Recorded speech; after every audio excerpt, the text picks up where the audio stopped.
کچھ خواتین کسی فوتگی والے گھر بھی جائیں تو واپس آ کر اس طرح تبصرہ کر رہی ہوتی ہیں کہ بیٹی نے تو نیا سوٹ ڈالا تھا، اسے تو دکھ ہی نہیں تھا۔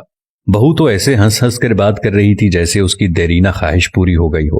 کوئی زیادہ رو رہا ہو تو اعتراض، کوئی صبر کر کے بیٹھا ہو تو مسئلہ، گھر صاف ہو تو تبصرہ، صاف نہ ہو تو تنقید۔ تمہیں کس نے حق دیا ہے دوسروں کو جج کرنے کا؟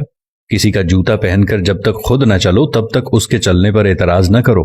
خود تو 4 پلیٹ بریانی تناول کر کے ڈکار بھی نہ ماریں اور دوسروں پر تابڑ توڑ حملے۔ خدارا رحم کریں، کم از کم سوگ میں شامل نہیں ہو سکتی تو بلا وجہ ان کی عزت بھی نہ اچھالیں۔ یہ وقت سب پر ہر گھر میں آنا ہے اور آتا ہے۔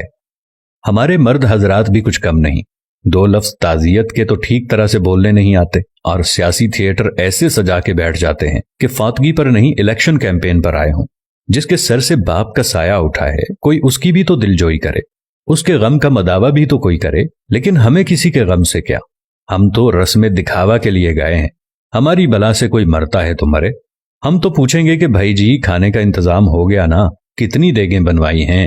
6 دیگیں تو کم ہیں، برادری بھی ہے، محلے داری بھی ہے۔ وہ بیچارہ باپ کے سوگ کو بھول کر اس پریشانی میں لگ جاتا ہے کہ کہاں سے قرض پکڑوں، کیونکہ کھانا صحیح نہ بنایا تو باتیں ہوں گی۔ ساری زندگی باپ کا کھایا، مرنے پر روٹی بھی صحیح نہ دے سکا۔ ہمیں سوچنا ہوگا کہ کون لوگ ہیں ہم۔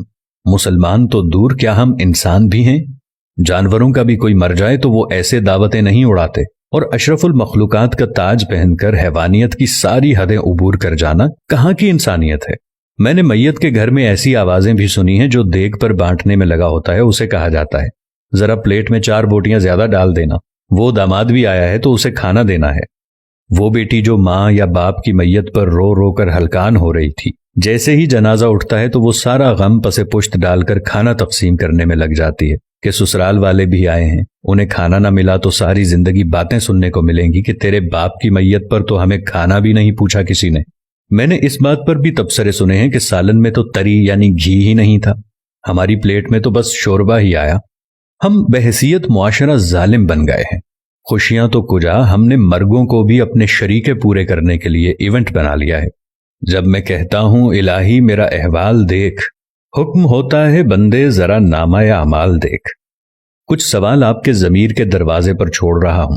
کیا ہم فطیدگی کے کھانے کا بائیکاٹ نہیں کر سکتے؟ کیا ہم بھوک لگنے پر بازار سے کھانا نہیں کھا سکتے؟ کیا ہم گھر میں ایسا اصول نہیں بنا سکتے کہ خاندان میں کوئی کسی کی فطیدگی پر نہیں کھائے گا؟ سوچئے گا ضرور۔ اگر میری کسی بات یا عمل سے کسی بھائی یا دوست کو کچھ ناگوار گزرا ہو تو ان سے نہایت ادب و احترام سے معذرت۔ اب یہ ہم پہ ہے کہ ہم اس بات کو آگے پھیلاتے ہیں کہ محض ایک ویڈیو دیکھ کر گزار دیتے ہیں۔ بات مناسب لگے تو ایک لمحہ ضائع کیے بغیر شیئر کر دیجیے گا تاکہ اصلاح کا یہ سلسلہ جاری و ساری رہے۔ جزاکم اللہ خیر۔